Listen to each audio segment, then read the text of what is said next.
Salut tout le monde, aujourd'hui on se retrouve pour un tuto nœud. Donc pour ce premier tuto, je vais vous présenter le nœud Albright, donc le nœud vraiment classique pour débuter la pêche.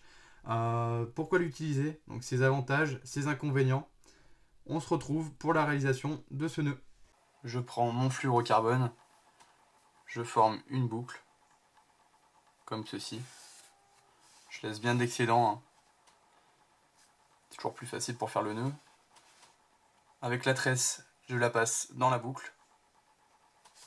Avec la laine, c'est pas évident, c'est plus facile en vrai avec de la tresse et du fluoro. Donc ça me donne ça. Et la tresse qui est passée dans la boucle. Je pince à ce niveau-là. Et ensuite, je fais tourner ma tresse autour des deux ensembles de fluorocarbone.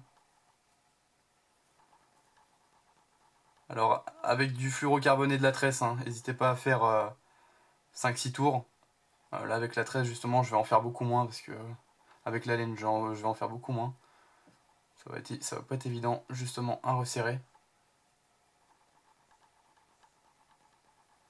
Et ensuite vous repassez dans la boucle comme ceci. Donc vous tenez toujours bien les deux excédents pour bien serrer. Donc avant tout, n'hésitez pas à mouiller le nœud. Le fluorocarbone est assez sensible à l'abrasion, donc justement bien humidifier le nœud. Vous serrez le tout comme ceci. Voilà. Et ensuite, vous terminez en tirant avec les deux cordelines qui viennent se serrer comme ça. Voilà. Vous coupez l'excédent de fil, comme ceci.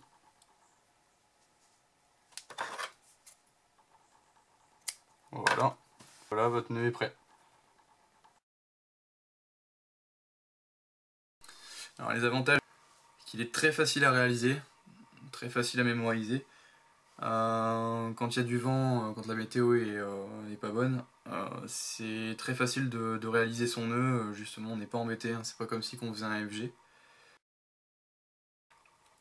On passe aux inconvénients. Alors les gros inconvénients du Albright, c'est que quand vous lancez, vous faites des lancers assez prononcés. Souvent tendance à mal passer dans les anneaux.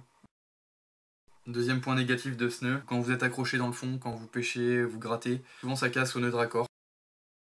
Troisième point négatif, on doit vraiment respecter les diamètres de tresse et de fluorocarbone, ils doivent vraiment être similaires pour que le nœud soit résistant.